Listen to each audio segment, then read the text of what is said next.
नमस्कार, बहुत स्वागत है आपका। टीवी 100 देख रहे हैं आप। आपके साथ मैं हूं स्वीटी दीक्षित। और यूपी में सीटों का दंगल। जी हां, उत्तर प्रदेश की राजनीति में इस वक्त चुनावी तापमान लगातार बढ़ता जा रहा है और 2027 विधानसभा चुनाव से पहले ही सीटों की सियासत में विपक्षी खेमे में हलचल तेज कर दी है।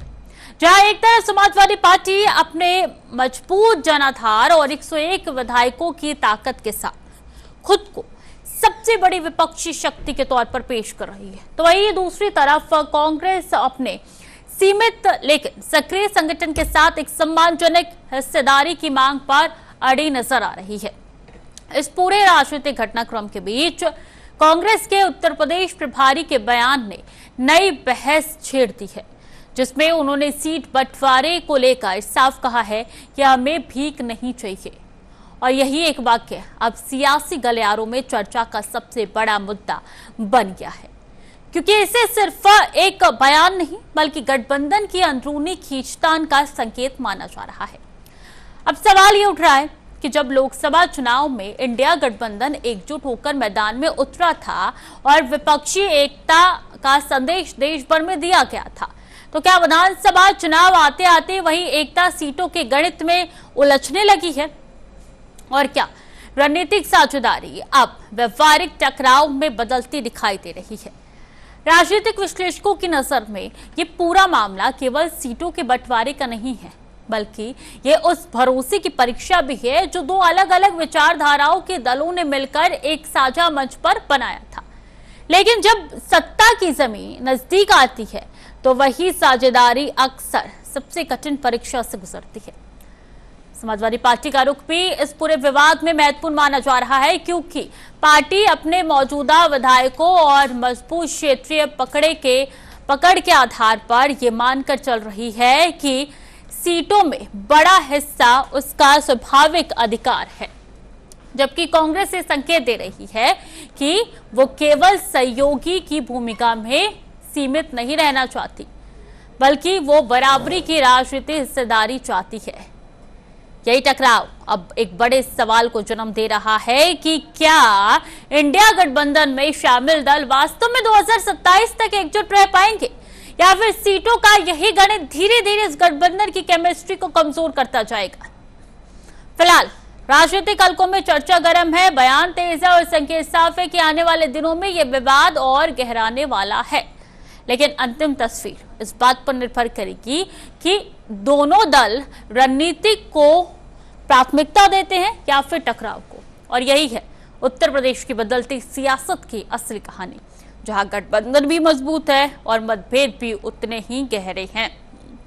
इसी पे चर्चा करेंगे, तमाम मेहमान भी हमारे साथ जुड़ेंगे, लेकिन उससे पहले ये समझना बहुत जरूरी हो जाता है कि ये गणित किस तरीके से की गई है और क्या रूपरेखा आने वाले चुनाव में अब बनने जा रही है। विपक्षी दल एकजुट होकर इंडिया गठबंधन का नाम देता है और मुख्य टारगेट जो है वो बीजेपी रहती है, इस पर कि बीजेपी को हराना है, अपना परचम लहराना है। लेकिन अब जब बारी आई विपक्षी दलों के एक साथ होने की और यूपी चुनाव में 2027 के प्रदर्शन साफ तौर पर करने की, तो क्या सीट बंटवारों पर ये गहमा-गहमी नजर आ रही है? अगर नहीं तो सच्चाई क्या है?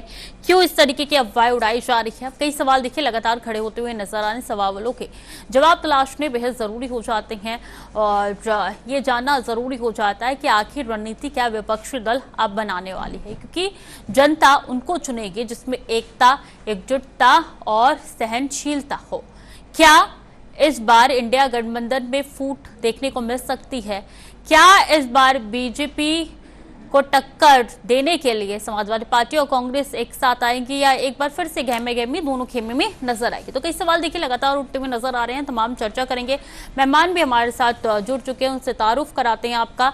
हमारे साथ देखिए अगर बात की जाए तो मोहम्मद साजिद खान, बहुत स्वागत है, प्रवक्ता है समाजवादी पार्टी के, बहुत स्वागत है सर आपका टीवी 100 पे। आलोक वत्स, प्रवक्ता बीजेपी के, बहुत स्वागत है सर आपका टीवी 100 पे। और पद्मा रानी कांग्रेस की नेता है, बहुत स्वागत है मैम आपका भी टीवी 100 पे। सबसे पहले पद्मा जी मैं आप ही के पास आना चाहूंगी, क्या कहते हैं इस बार जितनी सीट का आकलन किया गया है या जितना सीट आप लोग को चाहिए, क्या समाजवादी पार्टी की तरफ से उतनी सीट मिल रही है और नहीं मिल रही है? क्या टकराव देखने को मिलेगा?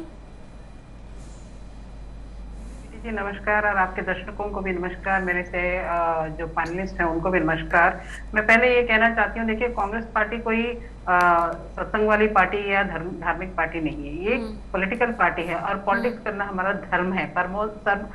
सर्वोपरि धर्म हमारा यही है कि हम पॉलिटिक्स करें। ये आप भी जानती हैं, दुनिया सब जानती है कि पहले जो कांग्रेस का जो रुतबा होता था यूपी में काफी अच्छा होता था, और हमने दो पीएम दिए हैं यूपी की धरती से। तो यूपी में अगर हम चेष्टा करें कि हम अपनी खोई हुई जमीन को हम वापस लेना चाहें या पाना चाहें, तो उसमें कौन सी गलती कर दी हमने, कौन सा ये पाप कर दिया कि आप लोगों ने हू हल्ला मचा दिया। इससे बाद में बात आती है इंडिया गठबंधन की। इंडिया गठबंधन में हमने पहले भी कहा है कि राष्ट्रीय मुद्दों पर हम एकजुट होके लड़ेंगे, लेकिन जब स्टेट की बात आती है, आपको याद होगा दिल्ली प्रदेश में जब चुनाव हो रहे थे तो केजरीवाल जी ने कहा था कि कांग्रेस को बाहर करिए इंडिया गठबंधन से। तब सब समाजवादी पार्टी बाकी अन्य पार्टियों ने उनका समर्थन किया। तब तो किसी ने ये नहीं कहा कि भाई कांग्रेस के बिना आप इंडिया गठबंधन की कल्पना भी कैसे कर सकते हो। कोई नहीं बात करता, कोई डिबेट नहीं करता, क्योंकि सबका टारगेट कांग्रेस पार्टी है। हमें कोई ये मतभेद या कोई हमें उन दुश्मनी या वैर किसी से नहीं है ना। हमारे अखिलेश भैया हमारे चहीते हैं, हमारे अपने हैं, परिवार के हैं। लेकिन पॉलिटिक्स में परिवार अलग रहता है और पॉलिटिक्स अलग रहती है। हमें अपनी जमीन वापस पानी है। हम ये चेष्टा में लगे हुए हैं, और इस चेष्टा में अगर हम आगे बढ़ रहे हैं और बढ़ चढ़ के आगे जा रहे हैं, तो इसे कोई गलत या कोई बैर या मतभेद। तो आप जितनी सीटें मांग रही है उतनी सीटें नहीं मिल रही है क्या मैम? जितनी सीटें मांगी जा रही है उतनी सीटें नहीं मिल रही है अभी क्या? तो मांग ही नहीं हुई ना। आप कैसे बोल रहे हो कि मांग की नहीं हुई है और उतनी नहीं मिल रही है? हमने तो मांग ही नहीं की है अभी तक। तो अखिलेश जी तैयार हैं, बात ही नहीं हो रही तो मांग तो करेंगे, आगे चल के मांग करेंगे। चुनाव ज्यादा दूर नहीं है, बीजेपी भी मोर्चे पर तैनात है चुनाव के। बिल्कुल बिल्कुल बिल्कुल। देखिए बीजेपी जितने दमखम से चुनाव लड़ती है, उतने ही दमखम से कांग्रेस को लड़ने का अधिकार है।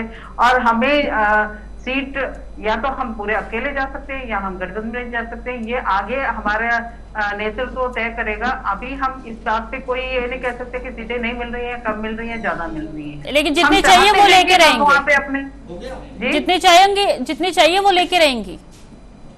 बिल्कुल, ये हमारा अधिकार है। ठीक है।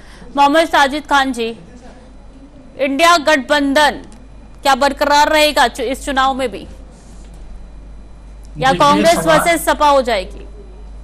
सिर्फ समाजवादी का कार्य है कि समाजवादी की जिम्मेदारी है कि यूपी से भारतीय जनता पार्टी की विदाई हो।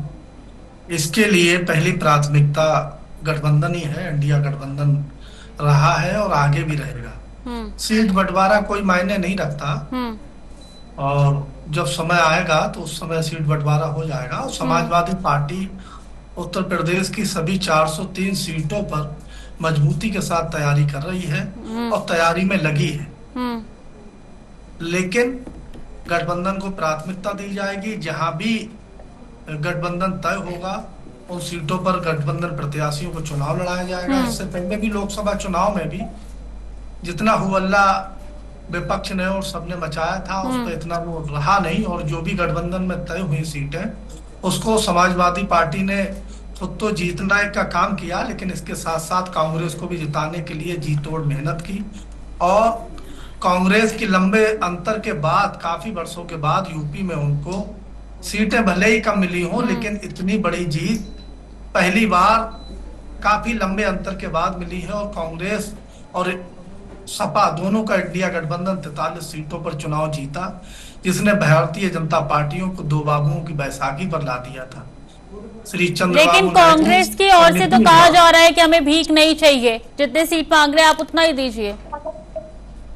देखिए अभी बहुत दूर है। अभी इस मामले में दोनों तरफ से क्या कहा जा रहा है, या समाजवादी पार्टी का तो सिर्फ साफ रूप है कि उनका एक ही मकसद है कि भारतीय जनता पार्टी, जिसने महंगाई पर काबू नहीं पा सकी, जिसने प्रदेश को बेरोजगारी दी, सड़कें अरबों खरबों रुपए खर्च होने के बाद भी जिन सड़कों पर, ओवरब्रिज पर, एक्सप्रेस वे पर, और वो दूसरे दिन जैसी पहली बरसात आई है और उसमें गड्ढे होने लगे हैं, जनता गिर रही है, जहां आम जनता के जीवन की सुरक्षा को लेकर कोई इंतजाम नहीं है, सड़कों पर चलना मुश्किल है, आप ये समझिए 33.50 लाख करोड़ रुपए का ढिंढोरा पीटा गया ग्लोबल इन्वेस्टर। यानी कि कुल मिलाकर टारगेट है कि बीजेपी को हराया जाए, जस हो या तस हो। ठीक है आलोक, देखिए देश की राजनीति का दिल्ली का रास्ता यूपी से जाता है, तो पहले समाजवादी पार्टी यूपी में भारतीय जनता पार्टी को हराने का काम करेगी और उसके बाद इंडिया गठबंधन। आलोक जी तैयार है हारने के लिए?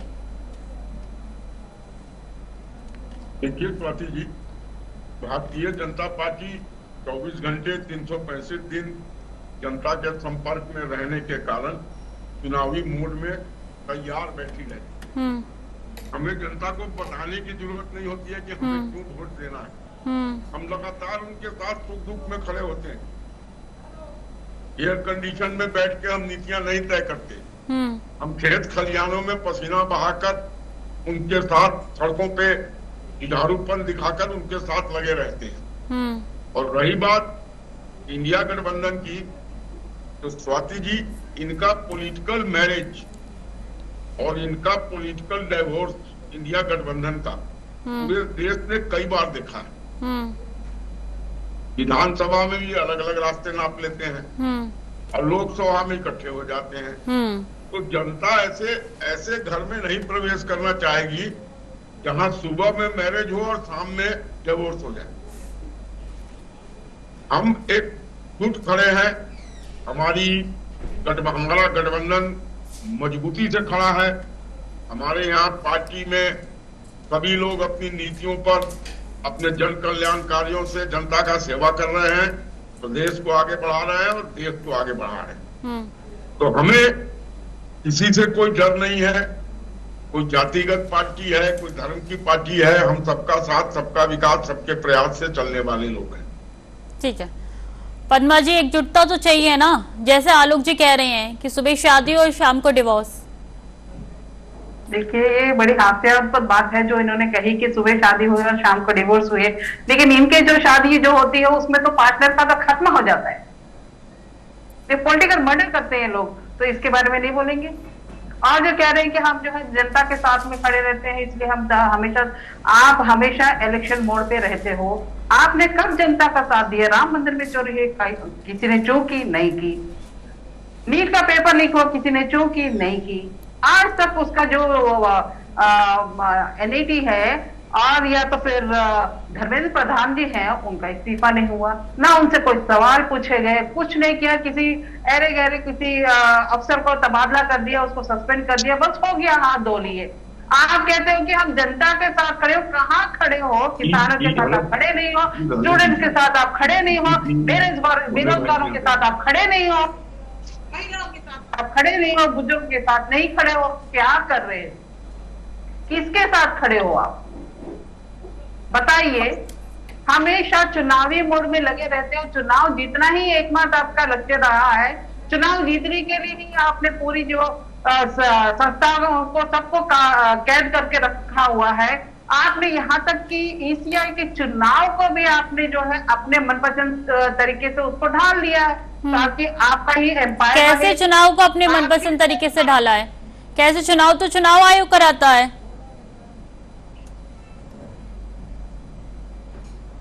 पद्मा जी,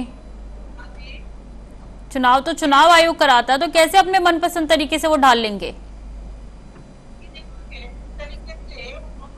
आपकी आवाज नहीं मिल पा रही है प्रॉपर। मैं आऊंगी एक बार आपके पास फिर से। हमारे पास मोहम्मद साजिद खान भी लगातार बने हुए हैं।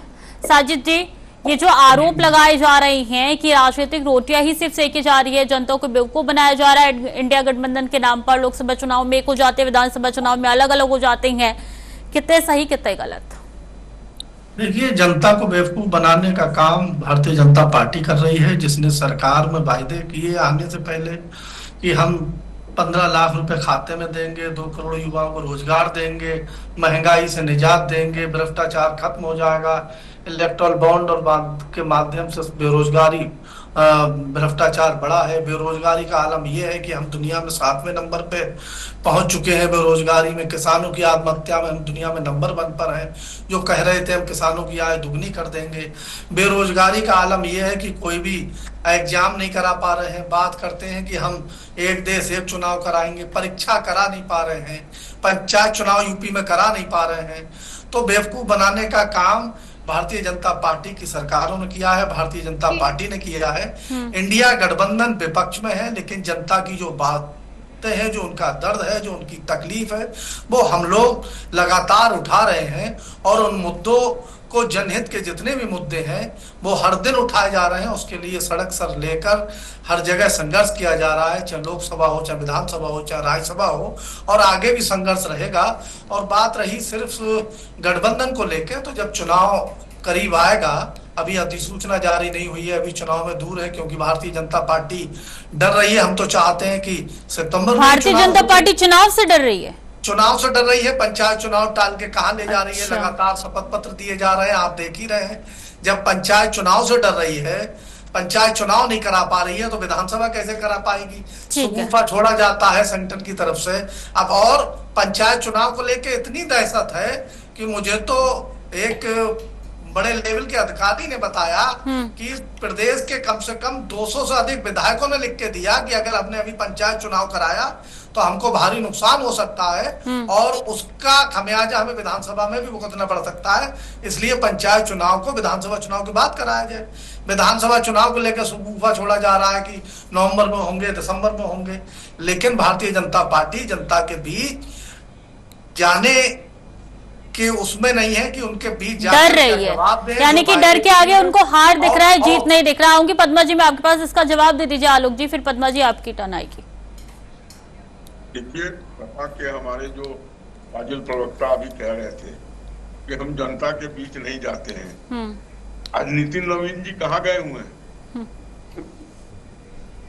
आप जो अपने पद्मा जी भी ये बात मानती है, इसलिए मुस्कुरा रही है।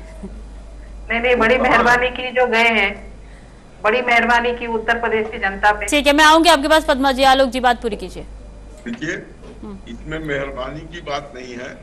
हम लगातार जनता के संपर्क में रहने वाले लोग हैं। हमें जनता पर से प्यार है, हमें जनता को उत्थान करने के लिए हम कटिबद्ध हैं, प्रतिबद्ध हैं। हमने संकल्प लिया हुआ है। आज उत्तर प्रदेश उत्तम प्रदेश की राह पर प्रगतिशील है। इसका जीडीपी ये कहाँ चला गया, इसकी बजट कितनी बड़ी हो गई। ये 3 एक्सप्रेसवे बना के खड़ा किया, मेट्रो लाइन का महाजाल बिछा दिया, एयरपोर्ट्स में वृद्धि हुई, मेडिकल कॉलेजेस में वृद्धि हुई, यूनिवर्सिटीज में वृद्धि हुई, और कह रहे हैं कि हमने कुछ नहीं किया। सम्मान निधि योजना के तहत किसानों को हमने अब तक 4.46 लाख करोड़ वितरित किया है। वो किनके खाते में गया? वो किसी बिचौलिए के पास नहीं जा सका, सीधा किसानों के खाते में गया। और लॉ एंड ऑर्डर में आज पद्मा जी स्वच्छंद होके उत्तर प्रदेश की सड़कों पे घूम सकती हैं, कोई डर का माहौल नहीं है। जितने भी मवाली गुंडे हैं, या तो वो निपटा दिए गए हैं या फिर वो प्रदेश छोड़ के भाग गए। एक स्वच्छ माहौल है, स्वतंत्र माहौल है, उत्साह है लोगों के अंदर। उत्तर प्रदेश उत्तम प्रदेश बनता जा रहा है। ठीक है पद्मा जी, विश्वास नहीं है क्या उत्तर प्रदेश उत्तम प्रदेश बन रहा है? कह रहे हैं ना कि जितने भी गुंडे मवाली हैं या तो निपटा दिए गए हैं या फिर उन्हें बंद कर दिया गया। निपटाने का मतलब क्या है, आप मुझे बताइए भाजपा जी। अगर आप मुझ पर का मतलब क्या है? अगर आप मुझ पर गोली चलाएंगी तो काउंटर में तो मुझे गोली चलाना ही पड़ेगा। तो ये लॉ एंड ऑर्डर नहीं होता, ये गुंडा राज होता है महाशय। गुंडा राज कहा जाता है। आप मेरे ऊपर गोली चलाए तो मैं आपका मुंह देखता रहूं क्या? मैंने भी पैर में गोली मार के आपको पकड़ लिया। देखिए, आपके राज्य में जो सेंगर जैसे लोगों को आप जेल में रख के वहाँ पर उसको मेहमान बनाते हो। पद्मा जी सेंगर जेल में है। आप जब बोल रहे थे मैंने बीच में नहीं बोला। कृपया कीजिए, मेहरबानी कीजिए। चलिए बोलिए, आपको पूरी आजादी है। आजादी तो है, आजादी तो हम लाए थे, तो हमको आजादी ना रही तो फिर आपको रहेगी। आजादी देश की जनता लाई थी, कोई पर्टिकुलर व्यक्ति नहीं लाया। ठीक है, हम मानते हैं गोटेवादियों, हम मानते हैं आपको। ठीक है, चलिए मैं ये बोलना चाह रही थी कि भाई आपने बहुत सारे जो है कि आप बच्चे जो डांटते हैं कहाँ से आते हैं? बांग्लादेश की जनता या कहीं और से आती है। तो उत्तर प्रदेश के लोग नहीं है जिन्होंने पेपरों पे जिन्होंने जो भर्तियों के लिए जो पेपर जो अपने पर्चे आवेदन डाले हैं उससे कितनी कमाई की है उत्तर प्रदेश की सरकार ने के बारे में आपने आप बोले एक्सप्रेस वे बना दिया, क्या खाएं एक्सप्रेस वे नेशनल प्रोजेक्ट का हिस्सा होता है जो 20 इयर्स का प्लान लेके चलती है सरकार है। ये सरकार जो आपकी सरकार आई उसने बना दिया, उससे पहले अखिलेश यादव जी बहुत सारे काम शुरू किए थे। आपको याद होगा यमुना एक्सप्रेस वे जब उन्होंने बनाया था उसपे तो आपने राफेल को उतारा था। यहाँ पे तो गड्ढे यूं ही गिर रहे हैं, 15-15 फीट के गड्ढे हो रहे हैं। आप उसके बारे में नहीं बोलोगे कितना विकास हो गया, कितनी गाड़ियां उसमें गिरी, नहीं बोलोगे कितना पैसा वेस्ट हुआ, उसके बारे में नहीं बोलोगे। जो बच्चे नीट का एग्जाम लिख के वहां पे आत्महत्याएं कर रहे, कोई बात नहीं करोगे। आप कहते उत्तर प्रदेश बना दिया, हम जनता के साथ में खड़े हैं, हमने बहुत कुछ कर दिया, ये कर दिया, वो कर दिया। ये बताइए किसान तो आप बोल रहे किसान सम्मान निधि दे दी, क्या आपने अपनी जेब से दे दी? नहीं ना, ये तो सरकार का पैसा है, ये जो लोगों ने जनता का टैक्स का पैसा है, जो उधार लेके आए वो वही पैसा है जो आप इनको बांट के यही कह रहे हो कि हमने बड़ी मेहरबानी कर दी। भाई बाद में चुकाना तो हमें को पड़ेगा ना। किसान जो बैठे थे आत्महत्या की, उन्होंने 750 किसानों की जो मृत्यु हो गई है वहां पे जो किसान आंदोलन में, उसके बारे में क्या कहा था आपके प्रधानमंत्री ने? ठीक है आलोक जी, इसका जवाब दीजिए, फिर मैं साजिद खान के पास जाना चाहूंगी। इस तरह की जो बातें करोगे ना तो ये बहुत गलत। ठीक है आलोक जी, किसका जवाब दीजिए फटाफट। मेरी आवाज आ रही? जी आपकी आवाज आ रही है, सुन लिया आपको। आलोक मैं ये कहना चाह रही हूँ, देखिए आप ये ना कहें कि हमने बहुत कुछ काम कर दिया है। देश की जनता जानती है कि किस तरह इन 12 सालों में किस तरह लोगों का जो हक है भाजपा ने छीना है। जिस तरह लोगों की जो सेविंग्स है, जो बचा के इतने सालों में जो महिलाएं बचाती थी, वो सेविंग्स भी आपने खत्म करवा दी। किसानों का बुरा हाल है, छात्रों का बुरा हाल है, नौजवानों का बुरा हाल है, महिलाओं का बुरा हाल है, क्या बात करें। ठीक है आलोक जी, फटाफट इसका जवाब दीजिए। देखिए बहन पद्मा की आधी बातें तो मैं ठीक से सुन नहीं पाया क्योंकि इनका कुछ प्रॉब्लम था नेट में, लेकिन जितना मैं समझ पाया हूं उसमें मुझे यही कहना है, लोकतंत्र का सबसे बड़ा पैमाना होता है जनता का फैसला, और जनता का फैसला कितना इनके पक्ष में है कितना हमारे पक्ष में है, इस बात को ये अच्छी तरीके से जानती है। आदरणीय परम आदरणीय राहुल गांधी के नेतृत्व में ये 100 चुनाव हार चुके हैं, और अगर इसी तरह चलता रहा तो इनको 200 चुनाव भी हारने में कोई अतिशयोक्ति नहीं होगी। कांग्रेस एक ढहती हुई किला है उत्तर प्रदेश में, बिहार में। वाकई में ये वहां के रीजनल पार्टी के सामने भीख ही मांगती है कि दे दो दाता के नाम पे कुछ, ताकि हमारा अस्तित्व बचा रहे। अगर हिम्मत है तो अकेले चुनाव लड़के दिखा दे, दूध का दूध पानी का पानी हो जाएगा। गठबंधन में तो साथ में ही चुनाव लड़ते हैं ना मोहम्मद साजिद खान जी, क्यों? लेकिन ये इंडिया गठबंधन से बड़ा गठबंधन एनडीए का है। बिल्कुल इंडिया गठबंधन से बैसाखियां है वो कहाँ से आ रही है? बैसाखियां जो कहाँ से आ रही? गठबंधन का सवाल है तो भारतीय जनता पार्टी जो एक सीट वाली 2-2 सीट वाली पार्टियां हैं उससे गठबंधन क्यों किए हुए, खुद भी चुनाव लड़कर देख सकती है। दूसरी बात, अभी बार बार कह रहे थे कि हमारी इकोनॉमी बढ़ी है, तो इकोनॉमी जब बढ़ रही है तो 200 लाख करोड़ रुपए का हम कर्ज क्यों ले रहे हैं? हमारा डॉलर 93 रुपए से ऊपर क्यों पहुंच चुका है? और जो हमारे भारतीय रुपया है उसकी वैल्यू क्यों गिर रही है? इनका कहना था महिलाएं सुरक्षित हैं, तो एनसीआरबी के आंकड़ों में महिला अपराध क्यों बढ़ रहे हैं? अरे सरकार इनकी है तो एनसीआरबी भी इनके अंडर में है, तो एनसीआरबी में भी आंकड़े जैसे तोड़ मरोड़ के और चीजें पेश की जाती हैं उसको भी कराए। एनसीआरबी लगातार महिला अपराध में बढ़ रहा है, और तमाम मामले ऐसे हैं कि जब महिलाएं थानों में न्याय मांगने पहुंची तो उनके साथ वहां भी छेड़छाड़ और इस तरीके की घटनाएं हुई हैं, महिला अपराध की घटनाएं हुई हैं।